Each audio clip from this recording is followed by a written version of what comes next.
Mr. Wilson was already retired, but he was glad that he was able to get a job as a courier at such a respectable age.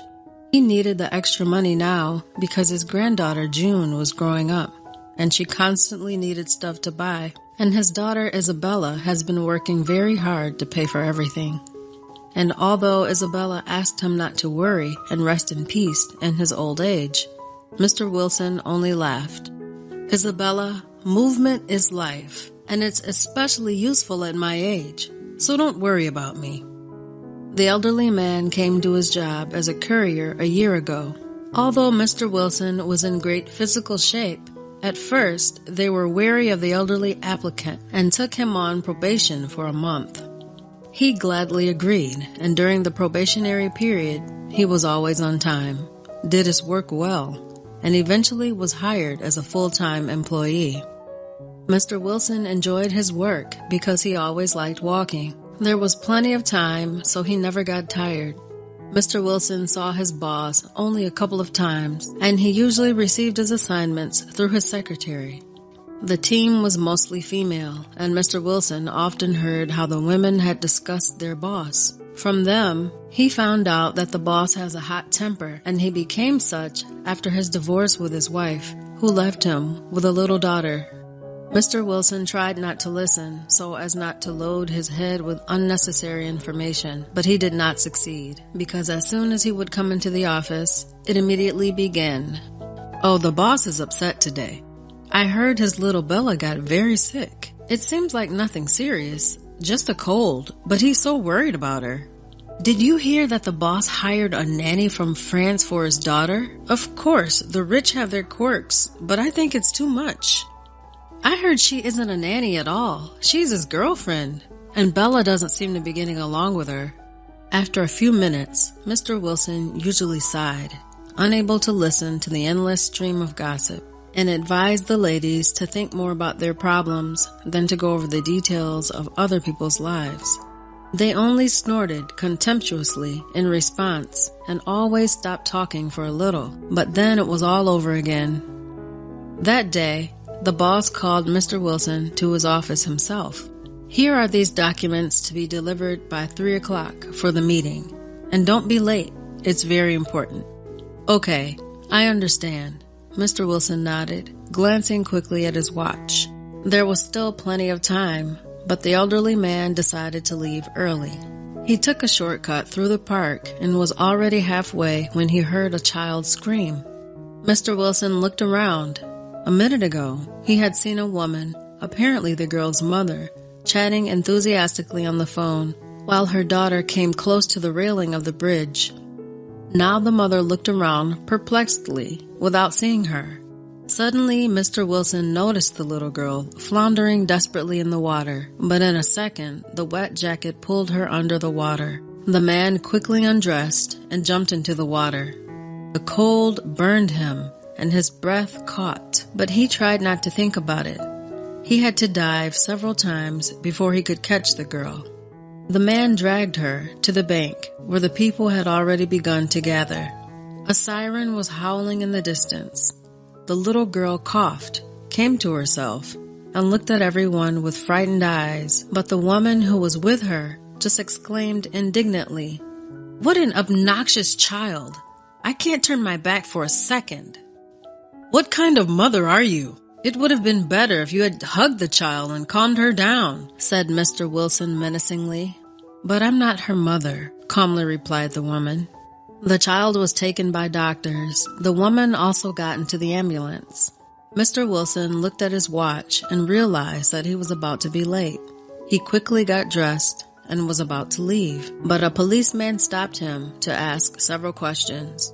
Mr. Wilson tried as hard as he could to explain that he had to rush to work, but the policeman insisted and assured him that it would not take him more than 15 minutes. In the end, Mr. Wilson arrived 15 minutes late for work. He ran into the office, wet and tired. The secretary sternly reprimanded him, stating that the documents were needed 10 minutes ago. Mr. Wilson waved his hand dolefully and walked out. But 5 minutes later, his phone rang. "Do you realize what you have done? You have let people down. and disgrace the honor of my company. I hope you understand that you are not working for us anymore," said the furious boss, and without letting Mr. Wilson say a word, he hung up. Mr. Wilson sighed heavily, thinking that the boss is right in some way, but he did not want to prove anything to him. Damon was furious. The documents really did need to be on time, and he hated it when such messes happen. The courier was not critically late, but Damon had already been on edge since the morning because of his conversation with Violet, and the courier's tardiness was just the last straw. Violet had been back from France for 2 months, and he was well aware that she was waiting for a proposal, but he was still hesitating. When they had parted for the last time, he had made it clear to her that they had no future. She was young and could very well meet another man who would take her to all the social parties, while he always has his daughter in the first place. But Violet convinced him that she loved children, and they would definitely become friends with Bella. And Damon gave up. He had hoped that Violet and Bella would find a common ground, but over time he noticed that nothing worked. And this morning's conversation finally convinced him of that. Violet, knowing he had to be at work today, had arranged to go shopping with her friends without even thinking to warn him about it. Damon got angry. "Violet, you know today is my big day. Why do you decide to go out with your girlfriends today?" Hearing the rebuke, Violet only said in surprise, "What does that have to do with me? Why do I have to spend all days with Bella?" "No, of course you shouldn't. But you could have warned, couldn't you?" "I'm sorry, dear. I had forgotten." Damon was annoyed because now he had to call the nanny and ask her to come over on her day off. He reminded Violet that she wanted to make friends with Bella, and today was just the right time. But the woman stood her ground. Realizing that arguing was useless, Damon left the room. Violet, meanwhile, called her mother and complained about Damon. "Can you imagine? He makes me to babysit with daughter." "Violet, you're wrong. Now you need to stay, and this way, you'll show that family and his daughter are more important to you. And that, my dear, is a very big step toward marriage. Believe me, I have a lot of experience." Thinking about it, Violet realized that her mother was right, and hanging up the phone, she followed Damon. "I'm sorry, I guess I overreacted, but because you started talking to me in such an emphatic tone.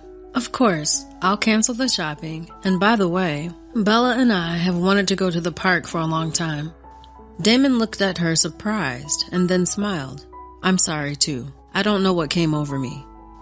Of course, Violet didn't really want to go for a walk with the child, but she quickly consoled herself that she was doing it for her own good, and she could spend the time chatting with her friends on the phone. In the park, Bella asked her about something a few times, but Violet only brushed her off. "Oh, what else do you want? Take a walk and don't bother me. See, I'm on the phone." The phone call brought Damon out of his thoughts. The number was unfamiliar, and he anxiously picked up the phone. The person on the other end of the line informed him that his daughter had been taken to the children's hospital and that he should come right away. "Are you sure? What happened?" "My daughter is at home with my fiancé." "Your daughter almost drowned in the park pond and got hypothermia." Hearing this, Damon went into a daze and then rushed with all his might to the exit. He couldn't understand how this could have happened. He was sure it was a mistake, because otherwise Violet would have called him right away. Getting in the car, he dialed her number. "Violet, what happened to Bella?" he yelled into the phone. "Nothing important. She just got a little wet. And stop yelling at me!" Damon hung up the phone to prevent himself from breaking it in rage at Violet. At the hospital, he was relieved to see that Bella was okay. When she asked about the man who had saved her, Damon promised that he would definitely find him and thank him. "Bella, how did it happen that you fell into the water?" "Daddy, my keychain fell out of my hands, but it caught on the edge of the bridge and hung. I reached for it and couldn't hold on and fell." "Honey, why didn't you ask Violet to help you?" "I asked her," the girl replied sadly, "but she was on the phone all the time and told me to stay away from her." Damon's fingers clenched into fists. Meanwhile, the doctor came into the room and said he was letting her go home. At home, after leaving Bella with the babysitter, Damon came up to Violet and said, "Is there anything you want to tell me?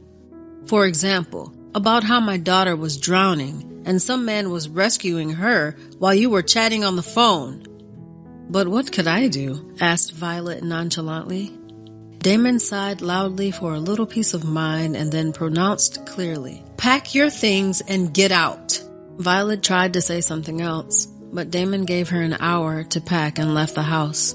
Once in the car, he immediately went to the police and quickly found out the address of the man who had saved his daughter. The last name sounded familiar, but he did not pay much attention to it and drove to the address. The door was opened by a young, beautiful woman. Damon stared so intently that he even forgot for a moment why he had come. "Are you here to see my father?" "Oh, yes, I guess so. I'm looking for Mr. Wilson. I'm the father of that girl he saved today." "Oh, I see. Well, come on in. But he's got a fever." The woman went to her father's room, and a little girl of about 8 came out to meet Damon. The girl said hello, sighed sadly, and began to tell him that her grandfather was sick, and that he was fired from his job, and now he would not be able to buy her a bicycle. Hearing this, Damon suddenly realized why the man's last name seemed familiar to him. "Forgive me," Damon began at once. "I was wrong. I didn't know the circumstances. Please, as soon as you get better, come back to work with us. And, of course, thank you very much." Mr. Wilson smiled. Damon wanted to do something to thank the man, but he flatly refused. Damon was at a loss, but then Isabella entered the room and offered tea. At the table, Damon couldn't bring himself to take his eyes off Isabella and realized that he couldn't just leave like that, so he suddenly said, "Then may I buy a bicycle for June, at least? And you, Isabella, could help me pick one out. What do you say?" June clapped her hands excitedly, and Mr. Wilson smiled again. "I don't mind," Isabella said, and she blushed.